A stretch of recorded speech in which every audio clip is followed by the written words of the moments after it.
Scotty Radagham here, and thanks to Ian and the team at Cheltenham Exchange on Twitter for this invitation for the Aintree Festival to submit my picks. This is Friday, day 2, and my first selection is Brave Man's Game in the Mildmay Novices Chase 255. What a horse this has been over fences, 4 out of 4, absolutely fantastic, visually impressive. He's done it in top weight and handicap at Newbury, he's done it in open company, he's done it in novice company. I just think the horse coming in fresh, all roads lead to the King George in December. He will win here, he'll have his ground. And I think this will be compensation for the Brown Advisory Novices Chase when he was pulled out due to the ground. And I think Ahoy Senor, beating him last year at Aintree over the Grand Theft and Novices Hurdle, the form will be turned around this time for sure. My second pick is in the 330. It's the Marsh Chase, formerly known as the Melling to all of us oldies. It's Fakir Duderies, the banker of the whole week. He is going to win here. He skipped Cheltenham. He's absolutely bomb-proof here. Form behind Allaho. All the form ties in with Janadil. I just think he's got all of these beat and nothing can touch him. I think if he jumps, he wins. He won the race last year. Fresh from Ascot, his Grade 1 success. I cannot see him getting beaten here. I just think he's a certainty. And my last race is going to be a slight each-way poke, and this is a poke. It's the 405 Topham Chase. And I'm going to go for a horse who's a previous Cheltenham Festival winner, albeit 4 years ago. He ran in the same race a couple of times last season, and that was in the handicap chases at Cheltenham. He's now trained by Donald McCain, and I'm going to go for Mr. Whitaker. He ran in the Paddy Power Plate, as I said, last season off 11 stone 8, and he comes into this race at Aintree racing off 10 stone. He has definitely got another big race in him, I think, and Brian Hughes on board. I just really think he's got another big race, and I just think he's massively overpriced. 33 to 1 when I looked a few minutes ago, and all the double figure horses in previous years age-wise have won. Eastlake in 2016, Ultra Gold in 2018, Live Love Laugh last year. Mr. Whitaker's a 10-year-old, he's racing off 10 stone, he's got the champion jockey-elect, Donald McCain and Aintree. This is my each-way poke. 3 from me on day 2, so it's the Friday of the Aintree Grand National meeting. Winner comes in the first, Langadan. Unless the ground gets really, really sloppy, I think he'll be fine. Does like going left-handed. Mark's there for all to see, so Langadan to get us off to a flyer. I also quite like Gentleman at Arms in the 440, the Sefton Novices Hurdle. It's a Grade 1 in name. It's probably Grade 2, borderline Grade 3 standard. But Gentleman at Arms for Stuart Edmonds. I like this horse. I think he's made up for a 3-mile hurdler. He is a flatbred, so people would maybe suggest that doesn't quite work out, but just look at what Penhill achieved. There's plenty of 2-mile speedy horses that do very well in the 3-mile novice division. He's a big price, so I fancy him to go very well. And in the Melling Chase, I've not done these in chronological order, but you'd have seen it on the screen anyway.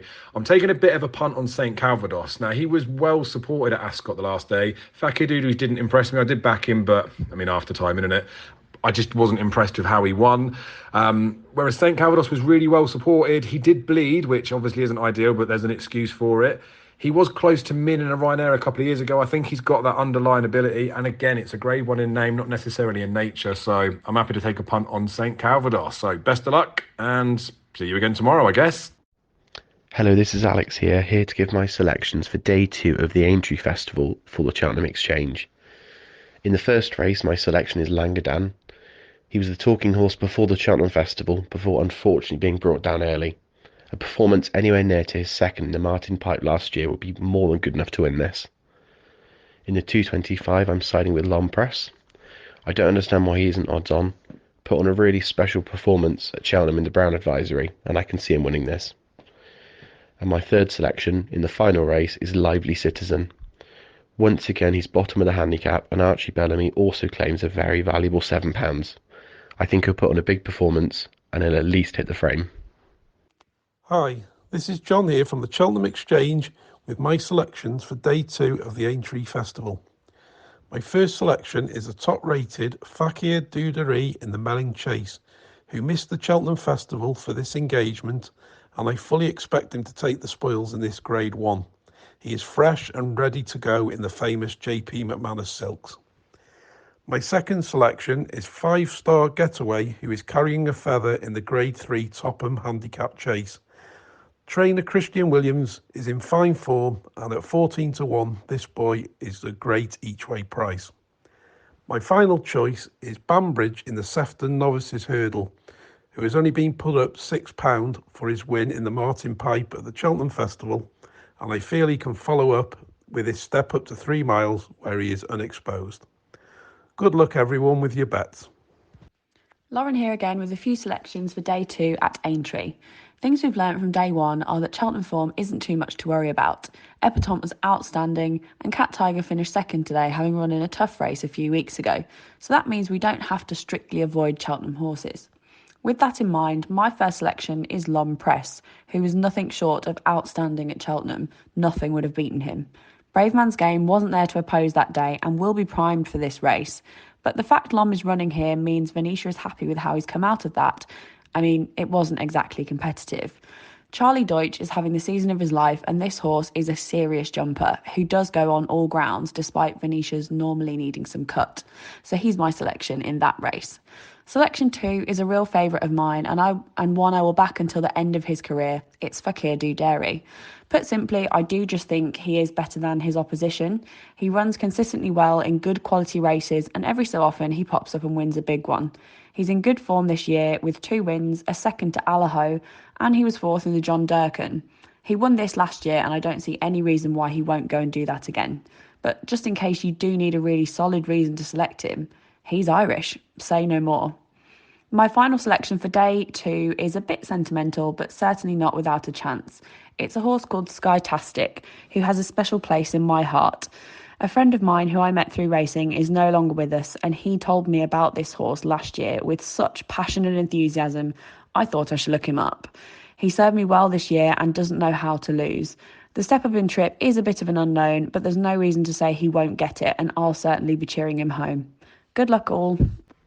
Hi, this is Jamie Wren here of Chantmental. Just going to keep it simple for again today for day 2 selections. Fresh off a nice bet there on Epatante. Thank God for that. I suppose start off with a 145 to 2.5 mile handicap hurdle. Hopefully to recuperate the losses on Mr. Langerdan.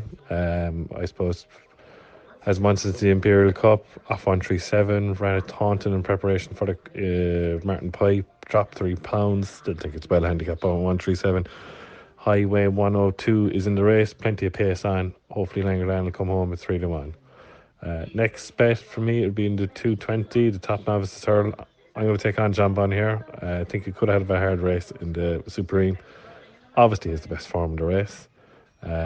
It's identical actually rating to First Street, which is very weird at 147, but I'm going to take them both on with, of course, an Irish horse, and that's William Munn's El Fabiolo at 130. Now the form is not great. Beat Tempo Chapper 2, who finished 12th in the county.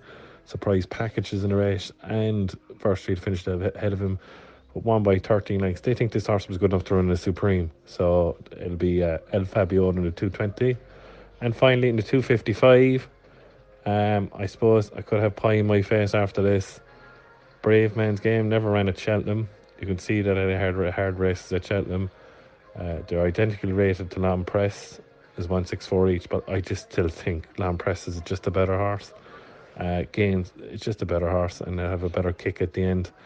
Could end up egging my face, as I said, but it's Presse for me. So it's Langerdan, El Fabiolo, and Presse for my 3 selections on day 2. Thank you.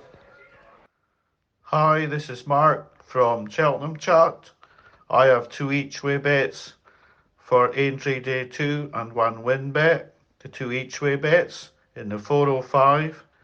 The Topham, Pink Eyed Pedro at 20-1 should give us a run for our money. He was second in this race last year, a little bit unlucky to bump into a well handicapped horse. Also each way, I'm backing Tronador in the 145. He won this race last season and looks to have been laid out to win it again by Gordon Elliott. My win bet will be in the 440 on Banbridge, who won the Martin Pipe and now goes up into graded company. I think he can take that in his stride and win this race tomorrow at Aintree. I hope you all have a good day at Aintree, bet responsibly, and thanks for listening. Thanks to Exchange for letting me put my selections up. Bye for now. Hello everyone, Ian here from the Cheltenham Exchange. Here are my picks for day 2 of the Aintree Festival. First we're going for Cobbler's Dream in the 145. Has gone up £4 since his second in the Martin Pipe behind Banbridge. Jack Andrews takes £5 off again, so the nice slow weight will help its chances. At 8-1, you could go with the dirty each way, but if Cobblers wins, keep an eye out for Banbridge in the 440, as it will frank the form. Bit obvious in the second, in the 220, but I'm going for Jonbon. It should be too good for these. Second in the Supreme behind Constitution Hill, and even though it was 20 lengths behind, Jonbon's time would have won 14 of the last 15 Supreme races. You can still get even money, and it could be my famous last words, but I believe it's the banker of the day. And my last pick in the 255 is Brave Man's Game. Skipped Cheltenham because of the ground, which caused controversy on the day, but I think coming to Aintree was the plan all along. A nice flat track over 3 miles should suit perfect. The horse would be nice and fresh, whereas the others were in the Browns Novices chase and could have had a hard race. That's all, folks. Have a good day. Be sensible. Hi, good morning. Matty here from the Cheltenham Exchange. Just the one fancy for me today, and that is in the 405 Topham Handicap chase at Aintree, and it is the Alan King train, a McNeil family owned senior citizen, available at around 12-1. Finished third in this race last year, looks to have had a similar prep this season. Finished runner-up in the Grand Sefton in November. I think 12-1 is a good each way price. Hi, it's Deck from the USO podcast, and I'm here to give 3 selections at the Aintree Festival for the Cheltenham Exchange. My first selection comes in the Mildmay Novices chase, and that's Fury Road.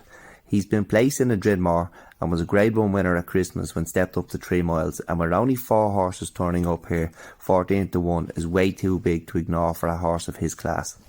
My second selection is running in the Topham, but wouldn't be out of place in a Grade 1. Royal Rendezvous is a strong traveller, stays well and jumps for fun. He's likely to be a class above all these and can be backed at 14-1. My final selection runs in the Sefton Novices Hurdle, and that's Gentleman at Arms. He wasn't far off a favourite of mine, Staghorn at Warwick, despite the massive difference in their flat rating. He showed a good attitude to stay on that day, and 3 miles is sure to suit. They avoided Cheltenham but won easily that week at Huntington, with the plan always to come here. He's another lovely outsider, again at 14-1.